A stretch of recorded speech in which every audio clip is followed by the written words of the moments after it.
तर सायकोलॉजी प्रमाणे आमच्या पुस्तकांमध्ये जसं लिहिलेलं असतं की एक हेल्दी चाइल्डहुड जे असतं ओके तस त्या चौकटीत जर का बघायला गेलं तर ते माझं कधी नव्हतंच. ओके म्हणजे खूप जास्त प्रेशर, खूप जास्त बर्डन या सगळ्या गोष्टींमधून गेलीये मी.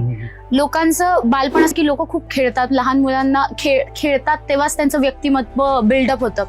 माझं पूर्ण लहानपण मी फक्त क्लासेस केलेत. वा म्हणजे मी इतके क्लासेस केले जे लोक 30-40 वर्षापर्यंत ते करत राहतात. म्हणजे सकाळी 6 वाजता माझा दिवस सुरू व्हायचा, रात्रीच्या 1-1 बापरे. वाजता तो संपायचा. ओके ॲबॅकस, स्विमिंग, जिम्नॅस्टिक्स, लाठीकाठी, तलवारबाजी. मग डान्स असेल तर डान्सच्या पण वेगळ्या वेगळ्या स्टाईल शिका. मग अभ्यासक्रम मागे राहू नये म्हणून अभ्यासासाठी वेगळे क्लासेस.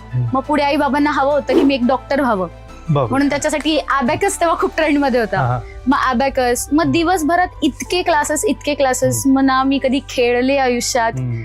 मग तो एक जो प्रवास होता ना की लहानपणापासूनच स्ट्रगल काय असतं हे मी बघितलंय.